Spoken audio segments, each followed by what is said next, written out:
बात जानना है बाबा। बस हाथ में चंदन लगाया,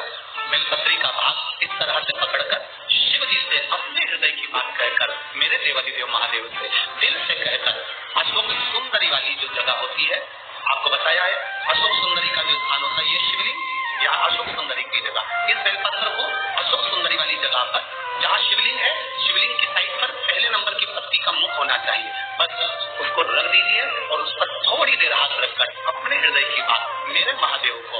दिल से कहकर आ जाइए। अगली सोमवार की अष्टमी या अगला प्रदोष या अगली शिवरात्रि जब आती है, मेरा महादेव आपकी मनोकामना का भाव पूर्ण करता है। शिव तत्व एक बात अपने जीवन में उतार कर रखिएगा। सोमवार की अष्टमी, शिवरात्रि या सोमवार, प्रदोष बन सके तुम्हारे पास में शिवालय हो या बेलपत्री का वृक्ष हो, वहां दीपदान अवश्य करना चाहिए।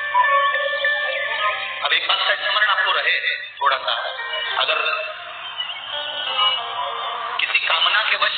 अगर हम दीप लगा रहे हैं या हमारे मन में कोई भाव उत्पन्न है और हम बाबा से कहना चाहते हैं कि बाबा मेरा ये कार्य है आप पूर्ण करिएगा, तो फिर शिव मंदिर में भी लंबी बाती का दीप आप प्रदोष या सोमवार की अष्टमी या सोमवार या आप शिवरात्रि की तो बाबा से निवेदन करते लगा। हाँ, विशेष जब कोई एक बहुत बड़ी बात हो और आपके कार्य में कहीं अटकल हो रही हो, तो एक ही चीज में दो बात, शिव और शक्ति, लंबी बाती बनाई शिव और शक्ति के नाम से, दो बातें एक साथ एक दीप में भी लगाया। पर तब जब विशेष कोई आपका कार्य हो, वो अटक रहा है विशेष कोई कार्य और आप बाबा से प्रार्थना कर रहे हो, तो दो बाती का भी प्रयोग आप कर सकते हैं। ऐसे शिव शत्रु शंकर भगवान को धतूरा कब चढ़ाना चाहिए उसका विशेष ध्यान रखें। जैसे शिवरात्रि है, प्रदोष है या सोमवार है या कोई विशेष आपका उत्सव है, आप शिव जी को धतूरा चढ़ा सकते। या विशेष कोई बीमारी ऐसी लग गई है या विशेष कोई तकलीफ ऐसी हो गई है जिसका निवारण नहीं हो रहा, तो आप धतूरा चढ़ा। धतूरा चढ़ाने का भी एक क्रम है। हल्दी में भिगोकर धतूरा चढ़ाया जाता है लक्ष्मी के लिए,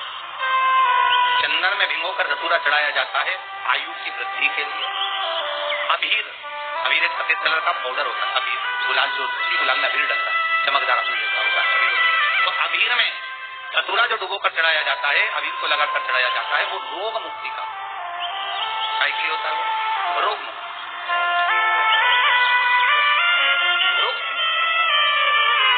धतूरे का भी स्मरण होता है महाराज। बहुत भारी रोग है, बीमारी लग गई है, डॉक्टर अपना काम कर रहे हैं, घर का व्यक्ति बहुत बीमार हालत में खड़ा हुआ है, तो बेलपत्री के वृक्ष के नीचे भी शिवलिंग का निर्माण कर एक धतूरा समर्पित करा जाता है जिससे रोग से मुक्ति हो। उसमें ना तो हल्दी लगाई जाती है, ना चंदन लगाया जाता है, ना अबीर लगाया जाता है, केवल धतूरा। जिसके जीवन में हमेशा कांटे ही मिले हैं, बेटी बड़ी हुई तो घर में मायके में दुख देखा और मायके से गई ससुराल में तो ससुराल में दुख देखा,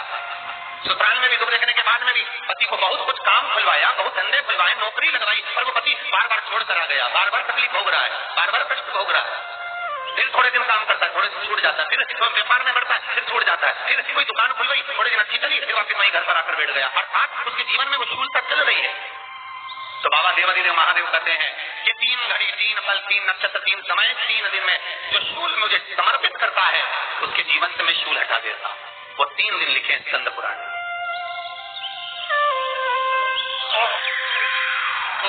महाराज बैसाख महीने में जो प्रदोष आती है, बैसाख के महीने में बहुत ध्यान से सुनना भाई, जो अपनी जिंदगी से बहुत तंग आ गए हो, परेशान हो गए हो, कष्टमय जीवन जी रहे हो, बहुत दुखी हो गए हो, उनके लिए ये स्कंद पुराण का चरित्र फिर मिले ना मिले आप प्रेम से सुनिए। आओ, पहला बैसाख महीने की प्रदोष, चाहे वो शनिचरी प्रदोष हो, चाहे रविवार की हो, सोमवार की हो, मंगल की हो, बुधवार की हो, गुरुवार की हो, शुक्रवार की हो, शनिवार की हो, कोई भी वार की हो, पर बैसाख महीने की प्रदोष, प्रदोष काल में शाम का समय सूर्य डूब रहा हो, बस डूबा ही हो और उस समय पर सूर्य के डूबन के तुरंत बाद बाबा को धतूरे के साथ में बेलपत्री ना चढ़ाते हुए बेलपत्री के वृक्ष के 7 कांटे बाबा के शिवलिंग पर समर्पित करे जाते हैं महाराज, अपनी जिंदगी में अड़चनों को हटाने के लिए। फिर आप जिस व्यापार में उतरे, जिस व्यवसाय में उतरे, जिस नौकरी में उतरे, आप दिल से करें, आपको तरक्की मिलेगी। आप हार नहीं सकते, नीचे नहीं आ सकते, उन्नति पर ही चढ़ेंगे। एक वैशाख मास की प्रदोष, दूसरा शिवरात्रि के दिन मध्याह्न का समय महाराज, जो बड़ी शिवरात्रि होती है माघ की, बड़ी शिवरात्रि के अंतर्गत मध्याह्न का समय दोपहर के ठीक 12 बजे, चाहे फिर वो कोई भी दिन हो हमारा, शिवरात्रि जिस दिन पड़ रही है उस दिन भी धतूरे के साथ बाबा को 7 कांटे बेलपत्री के वृक्ष के समर्पित होते हैं महाराज। इसमें आप ये वाले जो कांटे हैं जो शिवरात्रि के दोपहर 12 बजे वाले हैं, अगर कोई मदिरा पीने वाला हो, व्यसन में डूबने वाला हो, कोई जुआ खेलने वाला हो, कोई गलत वैश्यावृत्ति करने वाला या अपने मार्ग से विचलित कोई व्यक्ति है, उसके लिए भी ये कांटे बहुत काम आते हैं। दूसरा, पार्वती तेरे द्वारा तेरे नयन अश्रु से जो प्रगटा हुआ बेल का वृक्ष है, तो ये शूल मैं वहां धारण कर, तृतीय शूल। तीसरा शूल जो वर्णन करा गया महाराज, भगवान श्रावण के महीने में जो भी दूसरा सोमवार पड़े, जो भी पड़े, श्रावण के महीने का जो दूसरा सोमवार होता है, उस दूसरे सोमवार में रात्रि के समय पर, अर्थात अब घड़ी और पल का स्मरण करेंगे तो रात्रि के बजेंगे 10 से 12 बजे, 10 से 12 के बीच धतूरे के साथ बाबा को शूल समर्पित होता है महाराज। ये भी हमारी बाधाओं को, हमारी तकलीफों को, व्यापार व्यवसाय के लिए, नौकरी सर्विस के लिए, बहुत सारे एग्जाम में आप बैठिए, गवर्नमेंट एग्जाम के लिए बैठिए, नहीं हो रहा, ये 3 बार मेरे शंकर को बेलपत्री के वृक्ष के शूल समर्पित होते हैं, उसका आनंद पाना और उससे अपने को सुख प्राप्त होता है।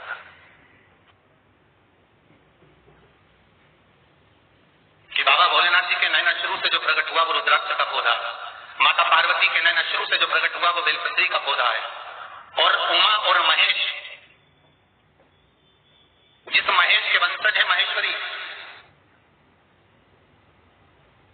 जिनकी 12 काम प्रगति है भगवान महेश के द्वारा,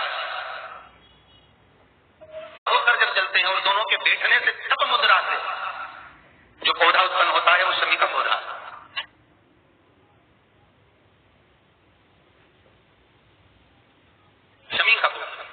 तो एक बात ध्यान रखिए, शिव जी के द्वारा जो निर्मित हुआ उसमें कोई शूल नहीं है, उसमें कोई कांटे नहीं है। पार्वती के द्वारा जो निर्मित हुआ बेलपत्री का पौधा, उसमें कांटे हैं, और पार्वती के मिलन से भी जो उत्पन्न हुआ है शंकर के साथ में, उसमें भी कांटे हैं, शमी के पौधे में भी कांटे, शमी के वृक्ष में भी कांटे। तो पार्वती जी स्कंद पुराण में प्रश्न कर रही है भोलेनाथ जी से कि प्रभु मुझे ये बताओ कि आपके द्वारा जो निर्मित हुआ उसमें शूल का नहीं है, और मेरे द्वारा जो निर्मित हुआ उसमें शूल क्यों आया, उसमें कांटा क्यों आया? थोड़ा सा माताओं, मेरी जीजियों, आपको थोड़ा बुरा तो लगेगा इस प्रसंग को सुनकर, पर लग जाए, पर आज कथा निकली है तो सुन है कि शिवजी जिस रुद्राक्ष को उत्पन्न कर रहे हैं उसमें शूलता नहीं है, और पार्वती जी जब संग में मिली है उसमें भी शूलता है, और पार्वती के द्वारा जो प्रकट हुआ बेलपत्र उसमें भी शूलता है। तो भगवान महादेव बोलते हैं, पार्वती मैं तुझे कुछ कहूं और कहने पर तुझे तेरे हृदय में कोई बात शुभ है, शूल लगे तो मुझे ठीक नहीं लगेगा। नहीं नहीं नहीं, आप कहिए प्रभु, मैं सुनने के लिए तैयार हूं, आप तो बोलो कि कारण क्या है। भगवान कहते हैं, पार्वती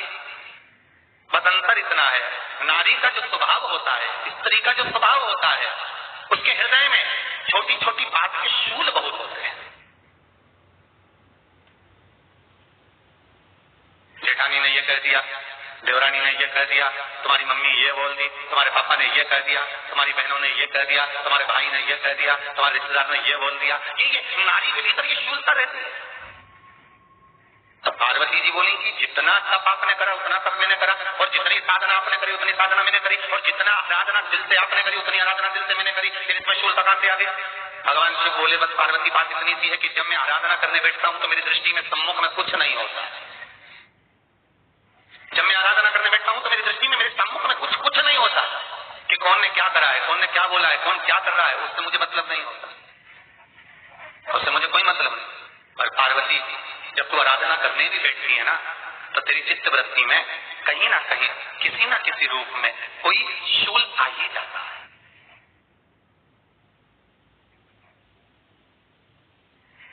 कई माताओं की आदत देखी साहब,